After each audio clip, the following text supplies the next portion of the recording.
तैयारी 2 साल की है। प्रतिस्पर्धा जो है वो बहुत ज्यादा है, कंपटीशन जो है बहुत ज्यादा है। आप क्यों इस परीक्षा की तैयारी करना चाहते हैं? मैं छोड़ दूं तैयारी, अब मेरे से नहीं हो पाएगा, आप हिम्मत हार जाते हैं। जिस दिन से चला हूं मेरी मंजिल पे नजर है, आंखों ने कभी मील का पत्थर नहीं देखा।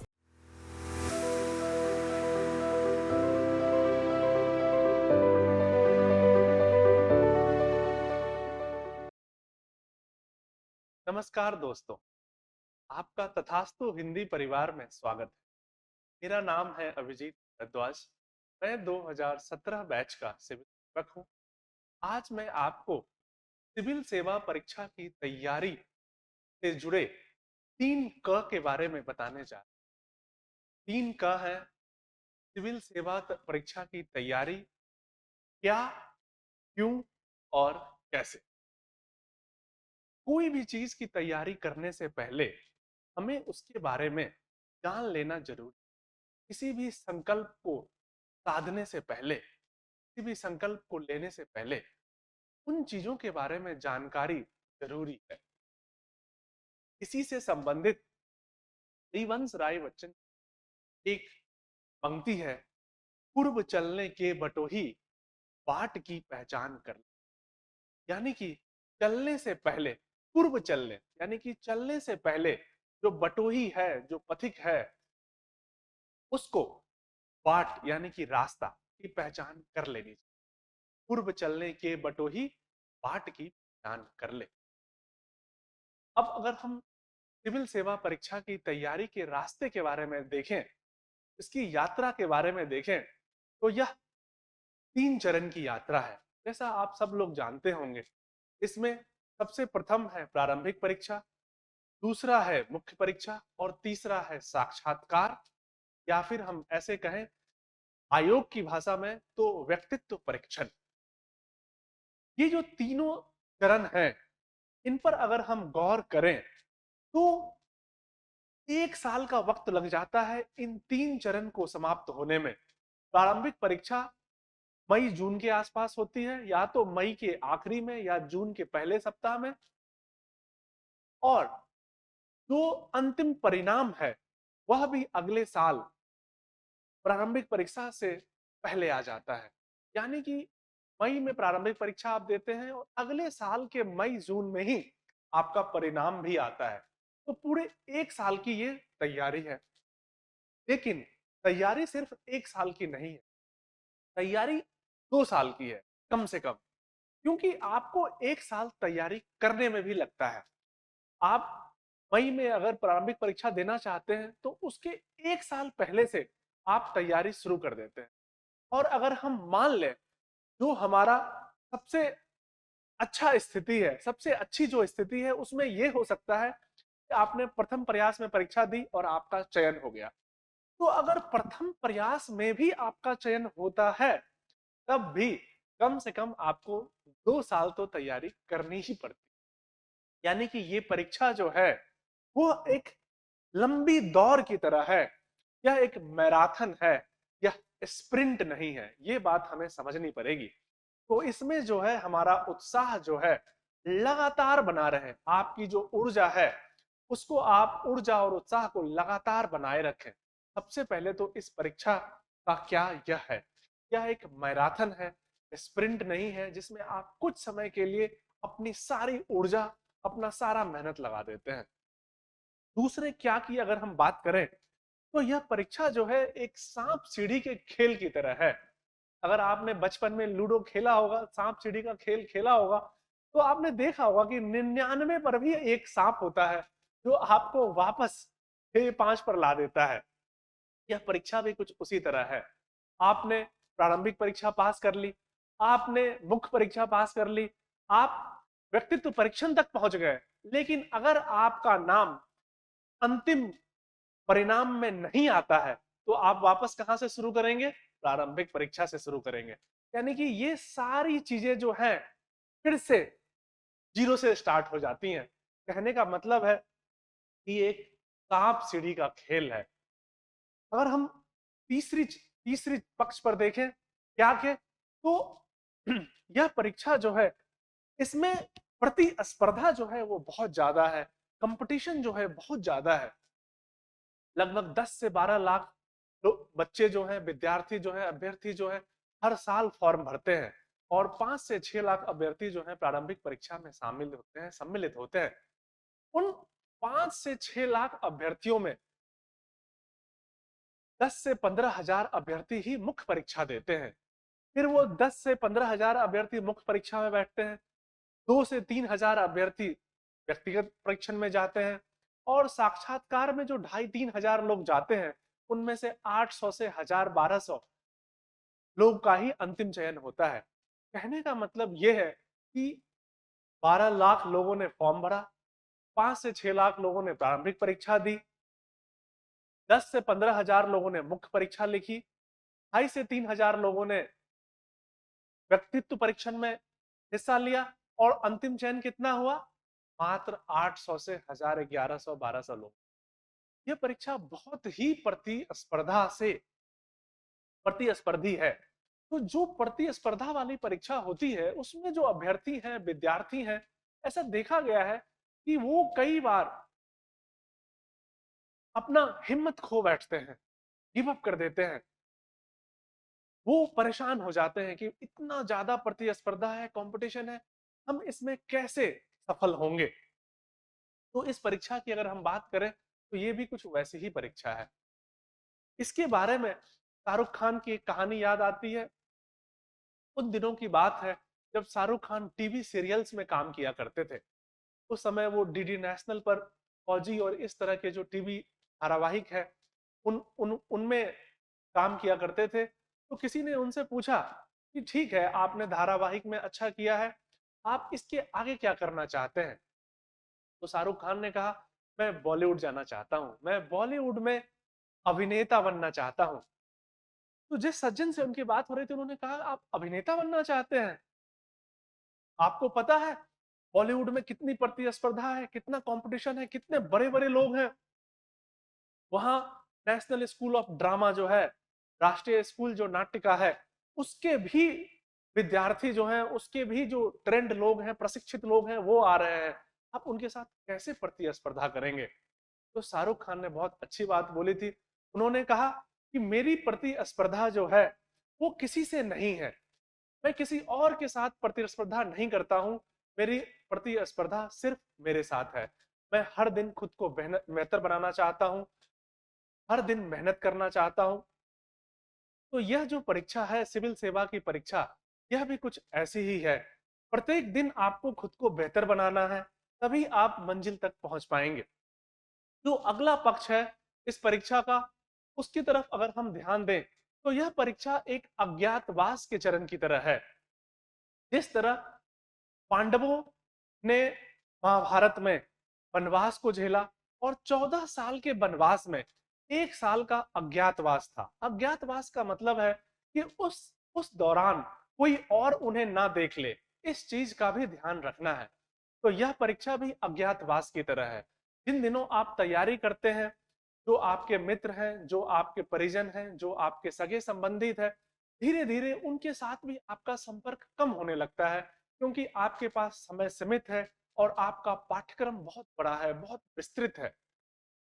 तो ऐसी स्थिति में जरूरी है कि जो अज्ञातवास का आपका ये चरण है, जिनको प्रथम बार में सफलता मिल जाती है तो उनके लिए 2 वर्ष का है, जो कई बार देते हैं 3 साल, 4 साल, 5 साल, 6 साल, कई वर्षों का अज्ञातवास हो जाता है। और इस अज्ञातवास के दौरान सोशल मीडिया और इस तरह की जो चीजें हैं, इससे भी आपको दूरी बनानी पड़ती है। तो सिविल सेवा परीक्षा की तैयारी के दौरान इस तरह की जो चीजें होती हैं, ये बहुत स्वाभाविक है। ये हर आदमी के साथ होती है, हर अभ्यर्थी के साथ होती है, हर विद्यार्थी के साथ होती है। तो आपको इन चीजों के लिए तैयार रहना पड़ेगा, क्योंकि आप यह नहीं कह सकते कि हम ये सारा त्याग किए बिना सफलता हासिल कर लेंगे। क्योंकि अगर आपने ऋषि मुनियों को भी देखा होगा, जब वो प्राचीन काल में तपस्या करते थे, तो जितनी गहरी तपस्या होती थी, जितनी मुश्किल तपस्या होती थी, जितनी लंबी साधना होती थी, वरदान भी वैसा ही मिलता था। तो यह परीक्षा भी एक साधना की तरह है। जैसी साधना आप करेंगे, वैसा लक्ष्य आपको मिलेगा, वैसा वरदान आपको प्राप्त होगा। जो अगला पक्ष है इस परीक्षा का जो अगला सवाल है इस परीक्षा की तैयारी से जुड़ा, वह है क्यों। आप क्यों इस परीक्षा की तैयारी करना चाहते हैं? इस प्रश्न का जवाब आपको खुद ढूंढना पड़ेगा। क्या और कैसे का जवाब आपको हमसे मिल सकता है, लेकिन क्यों का जवाब आपको स्वयं ढूंढना पड़ेगा। और यह जो प्रश्न है, यह एक यक्ष प्रश्न। इस प्रश्न का जवाब आपके पास होना चाहिए अगर आप लंबे समय में इस परीक्षा की तैयारी के दौरान संघर्ष करना चाहते हैं। क्योंकि यह एक ऐसी परीक्षा है जिसमें आपको, जैसा हमने देखा, कि लंबे समय तक संघर्ष करना है, लंबे समय तक कठिन तपस्या करना है, मेहनत करना है। तो उसके लिए क्यों जो है वो बहुत स्पष्ट होना चाहिए। अगर क्यों स्पष्ट होगा तो आपका निर्णय भी बहुत स्पष्ट होगा। आपका जो संकल्प है वह भी बहुत विचार परक होगा। संकल्प अगर विचार परक होगा तो जब आपके सामने कठिनाई आएगी, चुनौती आएगी, तो आप अपने ध्येय से, अपने लक्ष्य से हिलेंगे नहीं। इससे संबंधित एक जो महान जर्मन दार्शनिक है नीत्शे, उन्होंने कहा था कि अगर आपने क्यों जान लिया है, अगर आपने जीवन में क्यों जान लिया है, तो आप कैसे अपने आप पता कर लेंगे। तो इसीलिए क्यों जानना बहुत जरूरी है कि आप क्यों इस परीक्षा की तैयारी करना चाहते हैं। अलग अलग लोगों के लिए क्यों का अलग अलग मतलब है। इससे संबंधित एक दोहा है, बिना विचारे जो करे तो पाछे पछताए, काम बिगाड़े आपनो, जग में होत हंसाए। कहने का मतलब यह है कि अगर अपने बिना विचार किए हुए, बिना सोचे समझे ही इस परीक्षा की तैयारी शुरू कर दी, किसी दोस्त को देखकर, किसी और के कहने पर, समाज के दबाव में, अपने परिजनों के कहने पर, आपने दूसरों की वजह से अगर ये तैयारी शुरू कर दी है, आपको इस परीक्षा का क्यों नहीं पता कि आप क्यों तैयारी कर रहे हैं, तो बहुत ज्यादा संभावना है आप बीच में ही परेशान हो जाएंगे, परीक्षा की तैयारी बीच में ही छोड़ देंगे। इसलिए आपको क्यों जानना जरूरी है। और जब आप बीच में तैयारी छोड़ देंगे तो ये दोहा कहता है कि जग में आपकी हो जाएगी। जो आपके आलोचक हैं वो खुश हो जाएंगे, उनकी मनसा पूरी हो जाएगी। इसलिए आपको क्यों जरूर जानना है। अगर आप क्यों की बात करें तो अलग अलग लोगों के लिए क्यों अलग अलग हो सकता है। जैसे कोई बच्चा है, वो अपने बचपन में मान लीजिए कलेक्ट्रेट गया, समाहरणालय गया, और समाहरणालय में, कलेक्ट्रेट में जो किरानी बाबू है, उन्होंने उनके पिताजी के साथ कोई बदतमीजी कर दी, कोई पैसा मांग लिया, कुछ ऐसी हरकत कर दी जिससे कि वो बच्चा दुखी हो गया। उसे लगा कि ठीक है, आज आप मेरे पिताजी को ऐसे परेशान कर रहे हो, तंग कर रहे हो, हमारा काम नहीं कर रहे हो, मैं कल इसी कलेक्ट्रेट में कलेक्टर बनकर आऊंगा, जिलाधिकारी बनकर आऊंगा। अब जो ये है प्रेरणा जो है उसको बचपन में मिली है, यह उसको मेहनत करने में हमेशा उत्साह और उमंग देगी। इसी तरह कुछ लोगों के सोच हो सकती है कि मुझे समाज में परिवर्तन लाने के लिए काम करना है, मुझे राष्ट्र जागरण में अपना अपना योगदान देना है। कुछ लोगों के लिए ये समाज में प्रतिष्ठा हासिल करने का भी विषय हो सकता है। कुछ लोगों के लिए ये अच्छी जीवन शैली, अच्छी जिंदगी जीने का भी एक तरीका हो सकता है। क्योंकि सिविल सिविल सेवा परीक्षा में जब आप सिविल सेवक बन जाते हैं तो आपको ठीक ठाक सुविधाएं और तनख्वाह मिल जाती है, जिससे आपके घर परिवार का जीवन यापन अच्छे से चल सकता है। जो गरीब परिवार के बच्चे हैं, जो मान लीजिए हम सुनते रहते हैं कि रिक्शा चालक के बेटे का बेटा बना आईएएस, मनरेगा मजदूर का बेटा बना आईएएस, तो उनके लिए तो यह जो परीक्षा है उनको सामाजिक प्रतिष्ठा भी दिलाएगी, आर्थिक रूप से समृद्धि भी उनके जीवन में लाएगी। तो एक तरह से उनके उनका तो हर तरह से जो समाज में है पहचान बढ़ेगा। तो हर आदमी के लिए ये जो क्यों है यह अलग अलग हो सकता है, लेकिन क्यों होना जरूरी है। अब क्यों में भी दो तरह के क्यों हो सकते हैं। एक क्यों वो है जो भावनात्मक रूप से है, और दूसरा क्यों वो है जो दिमाग के स्तर पर है। यानी मन और मस्तिष्क, दिल और दिमाग का जो संतुलन है वह क्यों में आना चाहिए। कुछ लोग हो सकता है कि भावनात्मक रूप से, जैसे मैंने आपको कहानी बताई, उस कहानी की वजह से इतने प्रेरित है, तो यानी कि प्रेरणा वहां से आ रही है, भावनात्मक रूप से वो वहां से प्रेरणा ले रहे हैं इसकी तैयारी करने की। दूसरे लोग हैं जो तर्क पे गढ़ रहे हैं कि इस परीक्षा की तैयारी क्यों करनी है, इसके पीछे क्या तर्क है। इस परीक्षा की तैयारी करके हमें बहुत सारा काम करने का मौका मिल सकता है। अगर हम किसी जिला के जिलाधिकारी बनते हैं तो वहां उस जिला की तकदीर और तस्वीर बदलने का मौका मिल सकता है, वहां के विकास में योगदान करने का मौका मिल सकता है। तो ये एक तर्क का पहलू है और दूसरा जो है भावनात्मक पहलू है। तो मन और मस्तिष्क, दिल और दिमाग, जब दोनों का संतुलन रहेगा तो आप लंबे समय तक संघर्ष कर पाएंगे। दोनों चीजें क्यों में जरूरी है, इसलिए मैं कहूंगा कि क्यों का उत्तर जरूर ढूंढिए, क्योंकि एक बार आपको क्यों का उत्तर मिल गया, फिर आप मंजिल की ओर सीधे बढ़ते चले जाएंगे। बीच बीच में जो रुकावट आएगी, जो परेशानियां आएगी, ऐसा होता है अक्सर जीवन में, ऐसा होता है कि जब आप इस तरह की चीजें, इस तरह की तपस्या शुरू करते हैं, साधना शुरू करते हैं, तो विघ्न बाधाएं आ ही जाती हैं। कई बार आप सफल नहीं होते, असफल हो जाते हैं प्रारंभिक परीक्षा में, कई बार मुख्य परीक्षा में हो जाते हैं, कई बार साक्षात्कार के बाद असफल हो जाते हैं। तो आपका मन करता है कि मैं छोड़ दूं तैयारी, अब मेरे से नहीं हो पाएगा, आप हिम्मत हार जाते हैं। तो ये जो क्यों है, ये आपको बताएगा कि आपको हिम्मत नहीं हारना है। आप एक मकसद के लिए इसकी तैयारी करने के लिए आए थे, और ये क्यों आपका प्रेरणा का स्रोत बनेगा, और फिर आप तैयारी में लग जाएंगे। इसी दौरान एक मैं आपको रोचक प्रसंग अपने जीवन से बताना चाहूंगा। जब मैं तैयारी कर रहा था तो मेरा चयन भी तीसरे प्रयास में हुआ। पहले चरण में मैं प्रीलिम्स नहीं पास कर पाया, दूसरे चरण में मैं मेंस तक गया, तीसरे चरण में मैंने पूरी परीक्षा, तीनों चरण पास कर लिया और अंतिम चयन हो गया, हमारा परिणाम आ गए। लेकिन जो पिछले 3 साल का दौरान, 30 साल का जो समय था, उसमें ऐसे कई मौके आए जब ऐसे लगा कि मुझे ये छोड़ देना चाहिए, मेरे से नहीं हो सकता, मेरे से तो प्रारंभिक परीक्षा ही नहीं हो रही है, वो हो गई तो मुख्य परीक्षा नहीं हो पा रही है।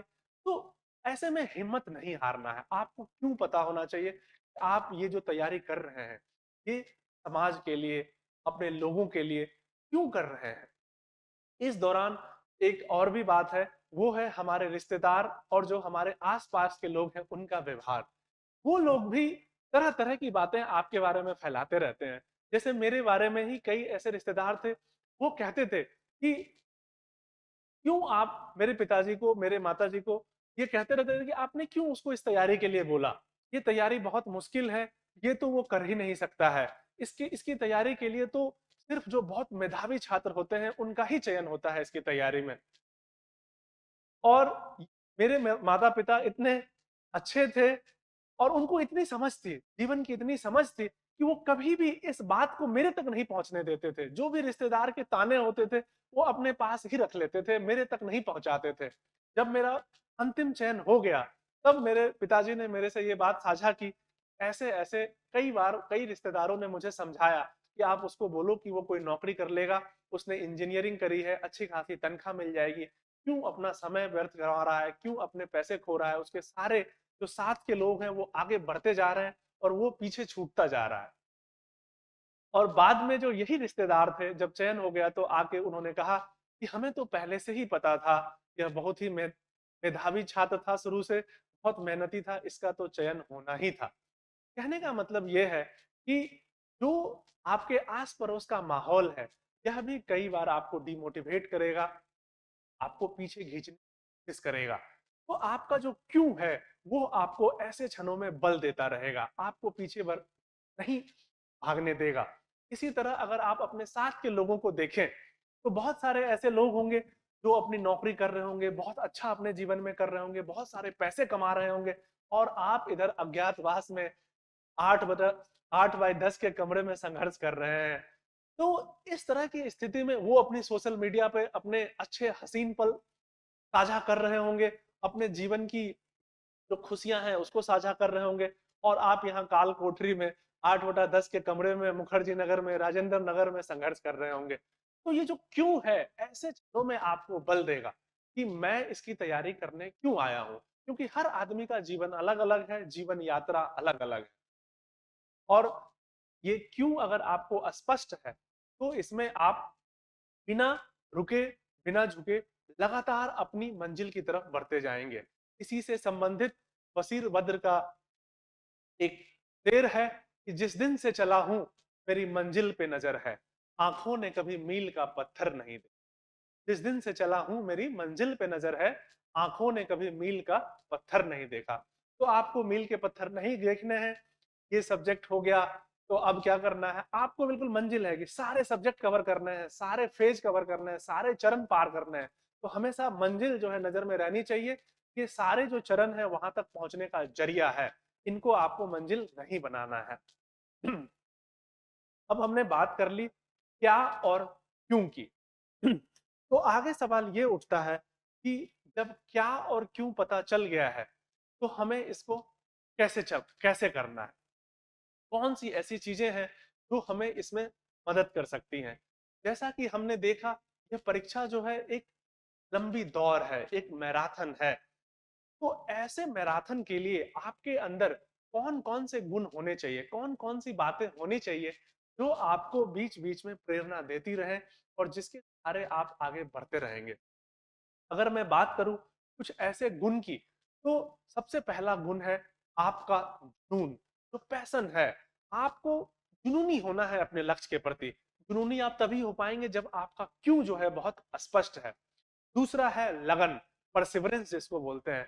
आप हो सकता है पहली बार प्रारंभिक परीक्षा में फेल हो गए, हो सकता है दूसरी बार मुख्य परीक्षा में फेल हो गए, कुछ भी हो जाए, आपके अंदर वो लगन है कि आप वापस, जैसे ही आप फेल हुए, आपने फिर अगले दिन से तैयारी शुरू कर दी, फिर से पूरे लगन के साथ जुट गए, अपना समय बिना व्यर्थ गंवाए हुए। चर्चा परिचर्चा में जो कमी है उस पर फोकस किया आपने, उस पर अपना ध्यान केंद्रित किया, उसको सही करने की कोशिश की और काम में जुट गए। और जब आपके पास जुनून होगा, जब आपके पास लगन होगा और इन दोनों चीज के साथ जब आप लंबे समय तक संघर्ष करेंगे, यानी आपके पास धैर्य भी होगा, तो बहुत ज्यादा संभावना है कि सफलता आपको मिलेगी ही मिलेगी। तो एक तो ये पहलू हो गया, आपके पास जुनून, लगन और धैर्य कठिन परिश्रम के साथ होना चाहिए। दूसरी बात यह है कि लक्ष्य के प्रति पूर्ण समर्पण। जो भी आपने लक्ष्य रखा है, जैसा मैंने कहा, संकल्प जो है आपका, लक्ष्य जो है आपका, वह विचार परक अगर है, आपने सोच समझ के भावनात्मक रूप से, तार्किक रूप से अगर कोई निर्णय लिया है और आपका संकल्प जो है बिल्कुल स्पष्ट है कि आपने क्यों किया है, विचार परक है, बेमन से आप इस तैयारी में मत आइए। क्योंकि अगर आप बेमन से आएंगे तो इतनी प्रतिस्पर्धा है कि आपकी सफलता की गुंजाइश बहुत कम रहती है। तो पूरी तरह से मन बना के विचार परक संकल्प करने के बाद ही आप इस परीक्षा में आए। उससे क्या है कि आप अपना बेस्ट, अपना सर्वोत्तम दे पाएंगे, और जब आप सर्वोत्तम दे पाएंगे तभी सफलता की गुंजाइश बनेगी। तो दूसरी ये गुण हो गए जो आपको कल्टीवेट करना है, अपने अंदर लाना है।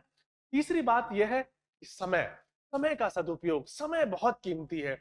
जो आपका पाठ्यक्रम है, जो आपका सिलेबस है, करिकुलम है, वो बहुत बड़ा है, बहुत वास्ट है। अगर आप सामान्य अध्ययन की बात करें तो ऐसी कोई भी चीज नहीं है जो आपके पास आसपास चल रही है जो आपको नहीं पढ़ना है। आपको सब कुछ पढ़ना है, सब कुछ कवर करना है।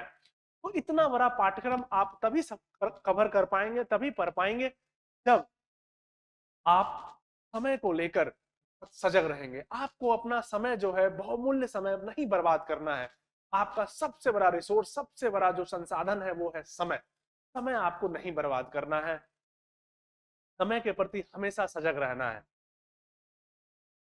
अगली बात जो आपको इस परीक्षा की तैयारी के दौरान ध्यान रखनी है वह है अनुशासन। अनुशासन बहुत जरूरी है। अनुशासन मन का हो सकता है, मस्तिष्क का हो सकता है, शरीर का हो सकता है, यानी कि शारीरिक और मानसिक दोनों अनुशासन आपको जरूरी है। शारीरिक और मानसिक अनुशासन जब आप कर लेंगे, उसके लिए आपको कहीं ना कहीं अपने मन पे, अपनी इंद्रियों पे, अपनी आकांक्षाओं पे नियंत्रण करना ही होगा, उन पे संयम लगाना ही होगा। क्यों? क्योंकि आपके पास जो समय है और जो ऊर्जा है वह सीमित है। अगर आप इसको इधर उधर जाया कर देंगे तो आप परीक्षा में अपने बाकी लोगों से जाएंगे। तो बहुत जरूरी है आप अपनी चीजों पर अनुशासन रखें, नियंत्रण रखें और उसके साथ तैयारी करते रहें। अगला जो चीज इसके अंदर चाहिए वो है तनाव। तनाव को कैसे आप संभालें, तनाव को कैसे आप नियंत्रित करें, क्योंकि ये एक बहुत आम बात है, स्वाभाविक बात है कि जब इतनी लंबी परीक्षा है, इतनी लंबी परीक्षा की तैयारी है या एक मैराथन है, तो इसमें ऐसे क्षण कई आएंगे जब आपके अंदर तनाव, चिंता, इस तरह की बात आएगी। और कई बच्चे तो मैंने देखा है वो अवसाद में चले जाते हैं, कई बच्चे तो आत्महत्या भी कर लेते हैं। हर बार जब प्रारंभिक परीक्षा होती है, इसके बाद एक दो ऐसे उदाहरण मिल ही जाते हैं जब बच्चे इतने परेशान हो जाते हैं, तनाव में आ जाते हैं, अवसाद में आ जाते हैं कि वो आत्महत्या तक कर लेते हैं।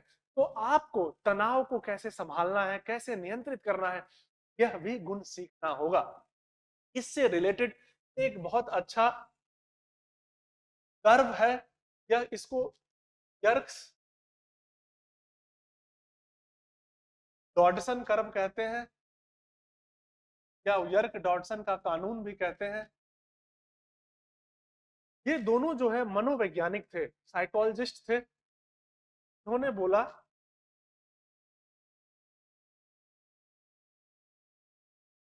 कि जो प्रदर्शन है और जो हमारा तनाव है, इनके बीच क्या संबंध है। ये बहुत अच्छा इन्होंने संबंध बताने की कोशिश की। इन्होंने बोला कि जब तनाव बढ़ता है, धीरे धीरे जो है प्रदर्शन भी बढ़ता है। लेकिन जैसे ही तनाव एक सीमा से ज्यादा, यह जो है बिल्कुल अनुकूल स्थिति है, जब थोड़ा सा तनाव भी रहना जरूरी है अगर आपको अपना सर्वोत्तम देना है, सर्वोत्तम प्रदर्शन देना है। अगर तनाव इससे ज्यादा हो गया तो आपका प्रदर्शन जो है गिरने लग जाता है। यानी कि आपको जो है तनाव को नियंत्रित करने का, तनाव को संभालने का भी कहीं ना कहीं जो कला है, जो स्किल है, वो आपके अंदर विकसित करना पड़ेगा, क्योंकि ये बहुत महत्वपूर्ण है। इस परीक्षा के दौरान ऐसे अनेक क्षण आएंगे जब आपको तनाव होगा, स्ट्रेस होगा, टेंशन होगा, तो आपको ये हैंडल करना आना चाहिए। ये हमारा पक्ष था कि इस परीक्षा की तैयारी को कैसे, किन गुणों के साथ हम कर सकते हैं। तो जैसा मैं बता रहा था, जो इसका अगला पक्ष है वह यह है कि अगर आपने क्या, क्यों और कैसे समझ लिया, तो परिणाम क्या हो सकता है। परिणाम तक जाने से पहले क्या, क्यों और कैसे को एक और भी अच्छे और रोचक उदाहरण से समझ सकते हैं। दशरथ मांझी के उदाहरण से समझ सकते हैं। अगर आपने दशरथ मांझी, जिनको माउंटेन मैन भी कहते हैं, उनकी कहानी आपने पढ़ी होगी, तो उनके साथ क्या हुआ था कि उनकी पत्नी की इलाज नहीं होने के कारण मृत्यु हो गई थी। और इलाज क्यों नहीं मिल पाया उनकी पत्नी को? क्योंकि जो रास्ता था गांव से अस्पताल का, वो काफी लंबा था, और उस रास्ते के बीच एक पहाड़ था, जिसकी वजह से वो लंबे रास्ते से सारे गांव वालों को जाना पड़ता था। और चूंकि समय ज्यादा लग गया, इसके वजह से उनकी पत्नी की मृत्यु। अब जब उनकी मृत्यु हो गई, तो जो दशरथ मांझी थे वो बहुत दुखी हुए। उन्होंने निर्णय लिया कि इसी पहाड़ की वजह से, कहीं ना कहीं रास्ता नहीं होने की वजह से मेरी पत्नी की मृत्यु हुई है। मैं इस पहाड़ को काट के एक ऐसा रास्ता बनाऊंगा जिससे कि समाज के सारे लोग इस रास्ते का उपयोग कर जल्दी से जल्दी अस्पताल पहुंच पाएंगे, और मेरे गांव में फिर किसी की मृत्यु इलाज ना मिलने के कारण नहीं। कहने का मतलब यह है कि उनका जो क्यों था बहुत स्पष्ट था। उसके क्यों में दोनों पक्ष थे। भावनात्मक पक्ष यह है कि उनकी पत्नी का देहांत हो गया, जिसकी वजह से वो दुखी थे, और वो चाहते थे कि ये रास्ता बने, ये जो पहाड़ है इसको काट के रास्ता बने। और इसका तार्किक पक्ष यह है कि वो समाज के लिए भी एक ऐसा रास्ता बनाना चाहते थे जिससे आगे जाकर समाज के किसी भी वर्ग को, किसी भी गांव के लोगों को जाने में अस्पताल दिक्कत ना हो, और किसी की भी इस वजह से मृत्यु ना हो। यानी कि भावनात्मक पक्ष और तार्किक पक्ष दोनों बहुत उनका स्पष्ट था। जब उनका क्यों बहुत स्पष्ट था, तो उसकी वजह से हमने ये देखा कि उन्होंने 22 साल तक अकेले एक पहाड़ को काट कर एक ऐसा रास्ता बनाया जो इतिहास, वर्तमान और भविष्य सबके लिए मिसाल है। एक ऐसा रास्ता जो हमेशा हमें अंधकार से प्रकाश की ओर जाने के लिए प्रेरित करता रहेगा। इसी तरह इस तैयारी के दौरान भी आपका क्यों जो है बहुत स्पष्ट होना चाहिए। उससे आपका रास्ता जो है कठिन तो जरूर है, लेकिन उस पे चलने का आपको हौसला मिल जाए। जैसा मैं बता रहा था कि जो अगला पक्ष है वो है परिणाम। अगर आपने क्या, क्यों और कैसे तीनों समझ लिया, तो फिर इसका परिणाम क्या होगा। अगर हम इसके परिणाम की बात करें, तो इसके कई परिणाम हो सकते हैं।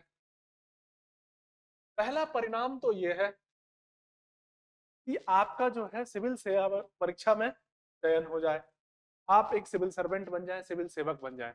ये सबसे उत्तम परिणाम है, क्योंकि आपने तैयारी इसी के लिए शुरू। दूसरा परिणाम ये हो सकता है, आपने बहुत अच्छी तैयारी की थी, लेकिन हर आदमी का चयन तो नहीं हो सकता, क्योंकि 10 लाख 12 लाख लोग फॉर्म भर रहे हैं और चयन तो अंतिम में 1000-1200 लोगों का ही होना है। तो जब इतने कम लोगों का चयन होना है, तो ऐसे निश्चित रूप से कुछ लोग होंगे जिनका चयन नहीं होगा। इनफैक्ट अधिकतर लोग ऐसे ही होंगे जिनका चयन नहीं होगा। तो फिर वो जो राज्य की परीक्षाएं होती हैं, जिनको स्टेट पीसीएस की परीक्षा हम कहते हैं, में उनका चयन हो सकता है कि अगर आपने यहाँ पर अच्छे तैयारी कर ली, बहुत मन से तैयारी कर ली, तो यहाँ पर आपके चयन की संभावना बढ़ जाती है। इसके अलावा और भी कई परीक्षाएं हैं जो साथ में होते रहती हैं। फिर जेआरएफ है, नेट की परीक्षा है, बहुत सारी चीजें हैं जो साथ में चलती रहती है। जब आप तैयारी करते हैं तो वो सब भी आप पास कर सकते हैं आसानी से। मान लीजिए आपका ना यहाँ चयन होता है, ना यहाँ चयन होता है, तो तीसरी अवस्था जब आपका कहीं भी चयन नहीं होता, ऐसी स्थिति में क्या परिणाम होते हैं, यह सवाल भी एक मन में आता है। कहीं ना कहीं यह सवाल भी कई लोगों को इसकी तैयारी करने से रोकता है कि अगर मैं इसमें फेल हो गया तो क्या। अगर मान लीजिए आप इसमें फेल हो भी जाते हैं, तो भी सब कुछ बिगड़ा नहीं है। इससे संबंधित एक रविंद्रनाथ टैगोर की पंक्ति है कि जो प्रार्थनाएं पूरी नहीं हुई हैं, जरूरी नहीं है कि वो व्यर्थ चली गई हैं। जो प्रार्थनाएं पूरी नहीं हुई हैं, जरूरी नहीं है कि वो व्यर्थ चली गई हैं।